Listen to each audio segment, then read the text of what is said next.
हाय,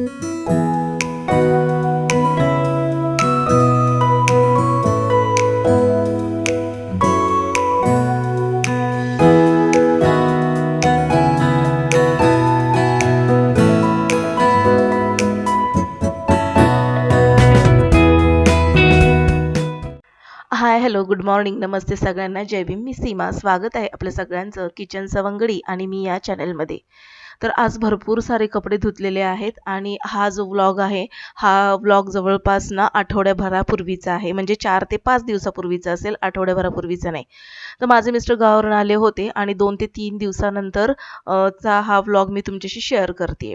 तर गावावरून आल्यानंतर भरपूर असे कपडे पडतात, तर त्यांचे कपडे मी इथे मशीनमध्ये धुतले होते. तर त्याच्यामध्ये शॉल, ब्लँकेट, त्याच्यानंतर गावावरून भरपूर त्यांनी जे कपडे नेले होते आणि तेच आणले होते, तेच सगळे मी धुवून टाकले. तर आज ना माझी भरपूर अशी चिडचिड होत होती. का ते मी त्याचं कारण तुम्हाला सांगते. व्हिडिओ पूर्ण बघा आणि व्हिडिओ जर तुम्हाला आवडला ना, तर नक्कीच लाईक करा. तर इथे बघा, बाकीचे धुतलेले कपडे तर मी सुकत टाकले, पण इथे आणखीन बेडरूममध्ये आले तर इतके सारे कपडे, आणखीन खूप सारा पसारा होता. तर आता हा पसारा काय आहे, तर ते मी तुम्हाला सांगते. माझे मिस्टर ना जवळपास 8:30च्या आसपास ग्राउंडवर जातात आणि त्यांचं ठरलेलं आहे ग्राउंडवर जाऊन एक्सरसाइज करणं, रनिंग करणं, क्रिकेट खेळणं हे सगळं. तर त्यांना ना हवं होतं त्यांचं ते निळ्या कलरचं, ब्ल्यू कलरचं टी-शर्ट आणि तेच टी-शर्ट शोधून दे म्हणून म्हणत होते मला आणि मी त्यावेळेस करत होते किचनमध्ये चपाती. तर त्यांना म्हटलं, की "तिथेच असेल टी-शर्ट, तुम्ही बघा तिथेच असेल. मी काही दुसरीकडे टाकलेले नाही. धुतलेले कपडे मी कपाटामध्ये घड्या घालून ठेवते." किंवा मग स्टँडवर वगैरे बघा. ते म्हणतायत सगळीकडे मी बघितले, मला माझं ब्लू टी-शर्ट काय भेटत नाही, तू मला आत्ताच्या आत्ता शोधून दे. तर त्यांना म्हटलं, की मी चपाती करतीये तोपर्यंत तुम्ही शोधा किंवा मग दुसरं टी-शर्ट घाला. नाही मला तेच टी-शर्ट हवंय. तेच टी-शर्ट हवंय असं जे लहान मुलं हट्ट करतात ना, तसा हट्ट त्यांनी मला माझ्यासमोर केला आणि तेच टी-शर्ट हवंय. तर त्याच्यामुळे मी काय केलं, माझ्या किचनमध्ये जे चाललेल्या चपात्या होत्या, म्हणजे अर्ध्याच झाल्या होत्या, अर्ध्या तशाच बाकी होत्या. मी तसाच गॅस बंद केला आणि ते टी-शर्ट शोधायला आले. आता इथे मी ना अक्षरशः माझ्या डोळ्यातून पाणी यायला लागलं आणि ते कपडे मी पूर्ण बघितलं, कपाटामध्ये बघितलं, तिथे टी-शर्ट नव्हतं. स्टँडवर बघितलं, इथे टी-शर्ट नव्हतं. रशीवर सुद्धा बघितलं, तर तिथे सुद्धा नव्हतं. आणि मग नंतर माझी बडबड कंटिन्यू चालू होती. म्हणजे माझा 10चा क्लास होता आणि 10चा क्लास असताना त्यांची ही गडबड. म्हणजे इतर टी-शर्ट आहेत तुम्हाला खेळण्याचे, तर ते स्पोर्ट्सचे टी-शर्ट तुम्हाला ते नाही घालायचे. तुम्हाला तेच टी-शर्ट हवंय, का तर ते भेटत नाहीये. म्हणून ते त्याच टी-शर्टच्या मागे लागले होते. आणि मग मी काय केलं, एकदम माझं म्हणजे इतकी चिडचिड झाली ना, रागाच्या भरामध्ये मी कपाटातले सगळे कपडे त्यांचे पण खाली टाकले आणि माझ्या मुलाचे कपडे पण खाली टाकले, की जेणेकरून त्याच्यामध्ये कुठे असेल तर त्यांना दाखवायला. तर कुठेच भेटलं नाही. शेवटी मग ते ना खिडकीमध्ये, बेडरूमच्या खिडकीमध्ये त्यांनी वाकून बघितलं, तर ते टी-शर्ट ना खाली पडलं होतं आणि त्यांनी ते टी-शर्ट उचललं आणि घातलं आणि निघून गेले. बस एवढंच. म्हणजे फक्त त्या टी-शर्टसाठीच त्यांनी इतका सारा पसारा मला म्हणजे माझी चिडचिड तर झाली आणि इतका सारा पसारा मला करायला लावला. शेवटी चपात्या ज्या शिल्लक राहिल्या होत्या माझ्या, त्या तशाच राहिल्या होत्या. 10चा क्लास होता आणि मला कळत नव्हतं, की मी आता हे सगळं कसं आवरू? कारण की बेडरूममध्ये इतका पसारा आवरणं देखील गरजेचं होतं आणि स्वयंपाक बाकी होता, चपात्या बाकी होत्या आणि हा माणूस निघून गेला खेळायला. मला म्हणजे इतकी माझी चिडचिड, इतकी मी बडबड केली त्यांना आणि ते काय नाही एकदम नॉर्मल टी-शर्ट घालून पूर्णपणे निघून गेले. तर म्हटलं आता हे जे कपाटातले कपडे जे मी सगळे बाहेर काढलेले आहेत, फेकलेले आहेत, तर पहिले त्याच्या घड्या घालून घेते. त्या सगळ्या कपड्यांच्या मी घड्या घालून घेतल्या आणि हे जे मशीनमधले दुसऱ्या मशीनमधले जे कपडे होते ना, मला वाटलं त्याच्यामध्ये असेल का टी-शर्ट म्हणून ते कपडे देखील मी इथेच आणून टाकले. तर त्याच्यामध्ये देखील टी-शर्ट नव्हतं. तर ते टी-शर्ट पडलं होतं खिडकीमध्ये, म्हणजे खिडकीत पडलं होतं ते खाली. त्याच्यामुळे त्यांना ते दिसलं नाही आणि मग नंतर मग मी पुन्हा त्यांना बडबड केली, की "टी-शर्ट तुम्ही बघत नाही व्यवस्थित. माझ्या पाठीमागे लागताय टी-शर्ट कुठे मला आत्ताच्या आत्ता शोधून दे म्हणून. माझं सगळं काम तसंच पडलेलं आहे. हा एवढा झालेला पसारा कोण आवरणार? आणि 10चा माझा क्लास आहे, तर 10चा क्लास मला वेळेवर घेणं गरजेचं आहे आणि तुम्ही तर खेळायला निघून जाणार." इतकं मी बडबडतीये तरी देखील त्यांनी दुर्लक्ष केलं माझ्या बोलण्याकडे आणि सरळ टी-शर्ट घालून निघून गेले. म्हणजे असं असतं कधी-कधी ना आपल्या अवतीभोवतीची ही जी माणसं असतात ना, ही आपलं इतकं डोकं खातात आणि चिड करण्याला आपल्याला भाग पाडतात. आणि पुन्हा जाता-जाता मला ते सांगून गेले, की "हे जे स्टँड आहे ना कपडे सुकवण्याचं, माझे कपडे सगळे तिथेच ठेवत जा." मला इतका राग आला म्हणजे कपडे जर तुम्हाला भेटत नसतील तर ते कपडे ह्या स्टँडवर ठेवायचे, म्हणजे ह्या स्टँडवर आणखीन एक्स्ट्राचा पसारा करून ठेवायचा. बरं, बाहेरचे जर कोणी आले तर घर एकदम अस्ताव्यस्त दिसतं. अस्ताव्यस्त दिसतं तर ते बाईकडे कोणी, म्हणजे घरातल्या माणसाकडे कोणी बोट दाखवणार नाही पुरुषाकडे, तर घरातल्या बाईकडे बोट दाखवतं, "अरे, ह्या बाईचं घर किती अस्ताव्यस्त आहे." असं म्हणून. मग शेवटी ना मला ह्या स्टँडचा देखील खूप राग आला. म्हणजे सगळे कपडे याच्यावरच अडकवून ठेवायचे का? हा स्टँड आहे म्हणून घरामध्ये पसारा होतो. आणि मग मी त्यांना सांगितलं, "उद्यापासून तुमचे कपडे तुम्ही घड्या घालून ठेवायचे. ते कपडे तुम्ही कसे कुठे ठेवायचे तुमचं तुम्ही बघायचं. मला ह्या स्टँडवर देखील पसारा दिसला नाही पाहिजे." आणि हा स्टँड मी फोल्ड करून एका साईडला ठेवून दिला. काही नाही, माझं मीच बडबड करत होते वेड्यासारखं, मीच रडत होते आणि हा माणूस चक्क मला चिडीला आणून खेळायला निघून गेला. म्हणजे इतकी माझी चिडचिड होत होती, म्हणजे मला शब्दच नव्हते, की म्हणजे मी कुठे अडकलीये? मी काय करतेय? मला काय करायचंय? मला मला काहीच कळत नव्हतं आणि आज माझी इतकी भयंकर चिडचिड होती ना. आणि मुलांना काय? मुलं तर त्यांचे त्यांचे ह्याच्यामध्ये एक जण अभ्यास करतोय, एक जण खेळतोय. तर त्यांना काही पडलेलंच नव्हतं. मम्मी-पप्पाचं काय चाललंय तर तिकडे चालू देत. तर असं तर इथे मी ना सगळ्या कपड्यांच्या घड्या व्यवस्थित घातल्या, कपाटामध्ये ठेवल्या. मी ठरवलं होतं, की त्यांच्या कपड्यांच्या घड्या मी घालणार नाही. कारण की त्यांना ते टी-शर्ट कोणते हवे आहेत, तर ते त्यांचे ते घेतील, शोधतील. कारण की मी त्यांना सांगितलं होतं, "तुमचे कपडे तुम्ही व्यवस्थित कुठे ठेवायचे ते ठेवून द्या." पण पुन्हा म्हणतो ना आपण गृहिणी, घर आपल्याला स्वच्छ ठेवावं लागतं.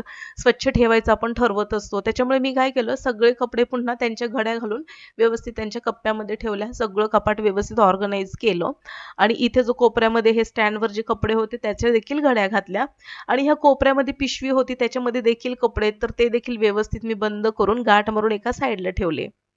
आणि आता ही जी सुटकेस आहे ना, तर या सुटकेसमध्ये देखील लग्नाचे त्यांचे जे जे कोट वगैरे असतात, तर ते तिघांचे कोट आहेत. आणि ही सुटकेस मी किती दिवसापासून सांगते त्यांना, की ही सुटकेस वर ठेवा, ही खाली नको आहे. पण ती सुटकेस देखील त्यांनी ठेवली नाही. "हां, मी नंतर ठेवतो" असं म्हणून ते सरळ निघून गेले. शेवटी त्या सुटकेसवर भरपूर धूळ होती. ती धूळ साफ केली आणि त्याच्यातलंच मी एक टी-शर्ट काढलं. जे टी-शर्ट ते वापरत नाही, तेच टी-शर्ट मी त्या सुटकेसला लावून टाकलं कव्हर म्हणून. आणि घड्याळात तुम्ही बघत असाल, की साधारणपणे 10:15 10:10 झालेले आहेत आणि माझी क्लासची मुलं येऊन बसली होती. त्यांना सांगितलं, की तुम्ही रिव्हिजन करा, तोपर्यंत मी येते. 10:10 झाले आणि आता इथे मी बाहेर येऊन बसलेली आहे, मुलांचा क्लास घेतीये. तर आज यांच्या फक्त एका हट्टामुळे माझं पूर्ण दिवसभराचं रुटीन इतकं विस्कळीत झालं ना, म्हणजे जे कपडे आवरायलाच मला जवळपास पाऊण तास गेला. कपडे सुकायला घालणं, घड्या घालणं, कपाट आवरणं याच्यामध्येच वेळ गेला. क्लास घेतल्यानंतर मग मी इथे आता सगळी लादी वगैरे पुसून घेते. कारण की ना, लादी पुसायची देखील आज माझी बाकी होती आणि 10 ते 12 आज क्लास होता. तर त्याच्यामुळे ना मला असं वाटलं, की आता लादी पुसायला मला काही वेळ मिळत नाही. म्हणून मग मी इथे 12च्या नंतर इथे मी आता क्लास झाल्यानंतर लादी वगैरे पुसते. तर लादी वगैरे पुसायला मला साधारणपणे 1 सव्वा 1 झाला होता. म्हणजे दुपारचा इतका वेळ झाला होता. आणखीन माझा स्वयंपाक देखील बाकी होता. कारण की आम्ही फक्त सकाळी नाश्ता केला होता. तर आता स्वयंपाकाला काय बनवायचं हे देखील माझ्या डोक्यामध्ये चालू होतं. कारण की सगळंच काम पुढे ढकललं गेलं ना आणि त्याच्यामुळे मग खूप डिस्टर्ब होते आज मी. तर आज मी विचार केला की चला स्वयंपाकाला काय करायचं म्हणून ना इथे लादी वगैरे पुसतच ना एका साईडला कुकर लावला होता मी आणि त्याच्यामध्येच भात आणि अंडी शिजत घातली होती. तर तोपर्यंत कुकर होईल म्हणून मग मी विचार केला की चला तोपर्यंत लादी करून घेते मी. तर लादी वगैरे सगळी पुसून होतीये. त्याच्यानंतर इथे ना बघा ही अंडा करी मी केलेली आहे. तर 4 आम्ही चौघं जण, चौघांची ही चौघांसाठी अंडा करी केलेली आहे.